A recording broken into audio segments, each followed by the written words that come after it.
Do you enjoy your own company? This has been a question that I've been reflecting on over and over for the last couple of months. So, I've been writing a book, which I joke is the single most confronting thing that I have ever done. I feel like it is cramming years worth of therapy in a couple of months. And one of the things that has come out during this entire process is my knowledge of myself. How well do I know myself? Do I like my own company? Do I treat myself with respect, like the way I speak to myself?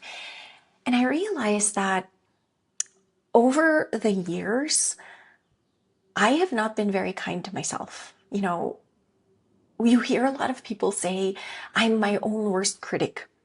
And we've normalized that. But when you hear someone say, I'm my own best friend, people go, oh, that sounds weird. And it's true. Like just today I was watching like a cooking show. We're here in like recovery mode here in Mexico from my husband's surgery. And I was watching a cooking show and at least three people in this cooking show said, I am my own worst critic. I judge myself. I never feel like it's good enough. And I'm thinking like, wow, this is so common. And so I've been reflecting on this over and over again. And I decided to really start diving deep into what it actually means to become your own best friend. Like, what does that actually mean? And so the other night, Tom and I were in a bar and I saw this like post of this woman who I follow online, and she's doing this workshop here. It's like this erotic awakening workshop. And I go to Tom, I was like, hey, I'm thinking of going to this one. And then Tom goes, yeah, that sounds fun. And then as Tom went to the bathroom, I was reading it and it said, you can go as a couple or you can go by yourself. And immediately my heart started racing because a lot of the times, Tom and I have been together for almost 12 years. We do a lot of things together. We're each other's best friends. And I say this all the time. It's like one of the perks of marrying your best friend is you guys get unlimited sleepovers. Like we love spending time together.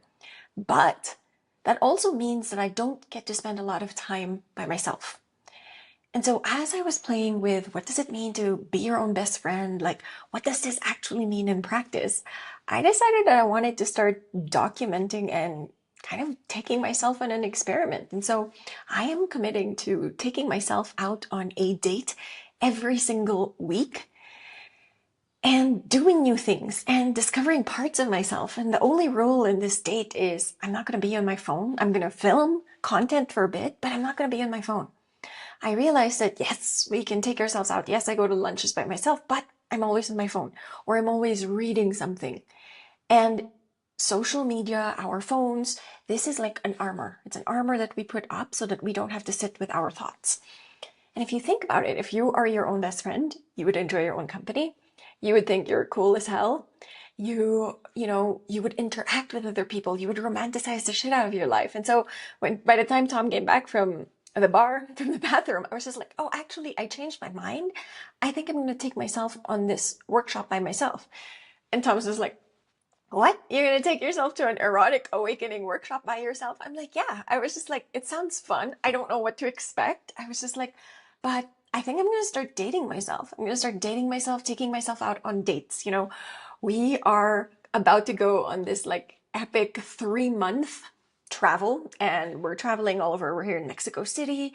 We're going to be going to LA, Newport Beach, Puerto Rico. And so there's a lot of places that we're going to be traveling to. And I'm committed to taking myself out on a date once a week, documenting this, sharing this, what I find out from this experience, and really allow myself to experience what it's like to become your own best friend.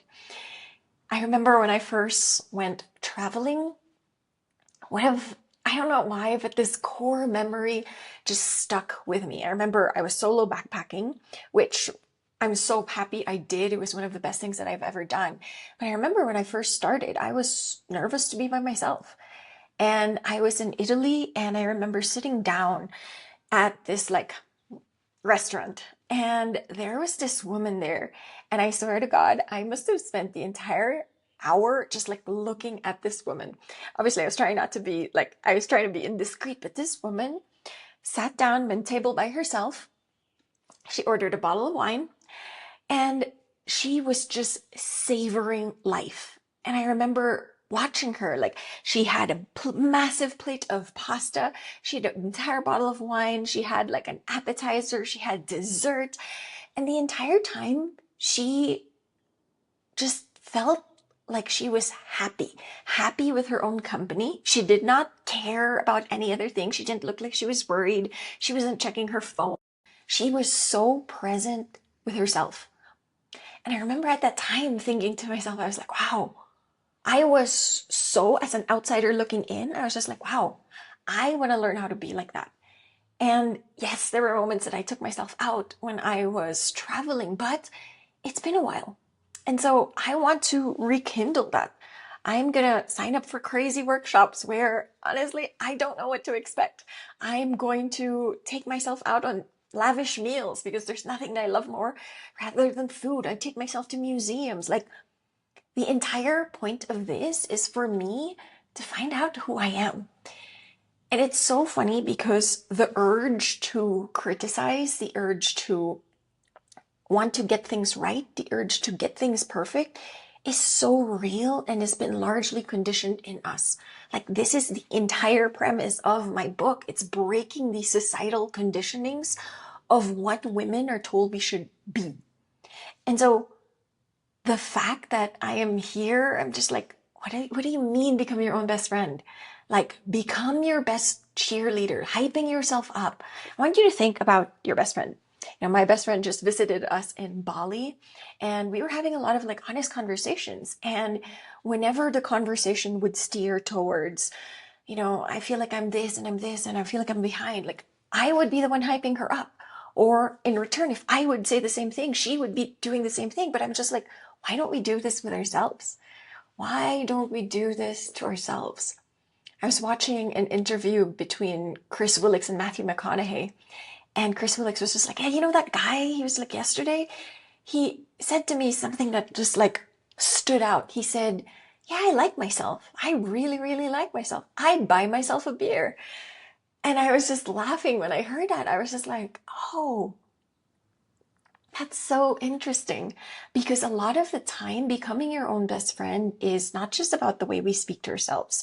It is how we can spend on ourselves without feeling guilty, how we can take time to make sure that we are regulated, how we prioritize ourselves versus other people.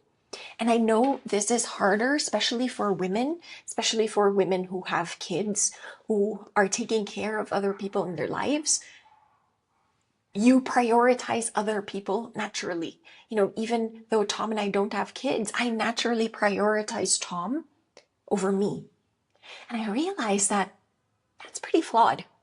And I realized that for me to become my own best friend, it starts with the way I think, the way I speak to myself, the way I give myself compliments. Like I told Tom, I started this new practice that every time I pass myself in the mirror, rather than immediately thinking, oh, you need to be thinner, your hair looks dry, or this, your skin, I'm going to give myself a compliment first. And so there are times where I like walk past the mirror, like, cute butt, or like I'd be like, oh, your calves are looking great. And it sounds so ridiculous, but it's such a small, easy practice. And now I am training myself to find the good in me, to find what I love versus the thing that I criticize first. And I realized that this has been just so deeply ingrained in us as women. It is, we have to be perfect. We have to create this aura of we have it all handled, or else you are labeled as, oh, she's like a shit show, or she doesn't know what she's doing, or she's this. And so we are always trying to live up to this very unreasonable level of perfectionism that we become our worst critic. And so I don't know what's going to happen. I think it's going to be a really fun experiment of me just documenting what it is like, me documenting the urge to correct myself every time, you know, even with these videos. After I film a video, I lie in bed later on when I'm about to fall asleep and I'd be like, oh, you should have said that, or oh, you should have done this. And my mind is naturally trying to find things of how I could do it better. Yes, that's important. Always working from an element of this is constructive, but at the same time, I'm just like, I also want to go, yeah, that was a cool video. I'm so proud of you. You showed up. You shot the film. You did the video. You created the content and you posted it and you put yourself out there. Well done. I was like, what does that feel like? You know, this is such a strange feeling of just being proud of yourself and not having the constructive feedback. There's no, yeah, that was good, but, which is, I realize, my common default and a common default for a lot of women. And so I'm excited. I'm calling this the 12 First Dates Project. And the reason why I'm calling them first dates is because I feel like if I set the intention of every single time I am discovering something new about myself, I will. You know, this is like one of the laws of manifestation. You have to put out your intent. And so if my intent is, I want to discover something new about myself every single date, that's what's going to happen. And so follow along the ride. I'm also going to be linking to my Substack channel because I'm going to be writing in the Substack in detail. You know, yes, I'm going to be filming and creating content and repurposing the content, but I feel like on Substack, I'll be able to dive deeper into overall experience, what it's going to be like. And I'm nervous. I don't know what to expect, especially with the first workshop to be an erotic awakening workshop. But I really like this woman. She's super cool. I've been following her for a while and she happened to be here in Mexico City. And I was just like, well, that sounds cool.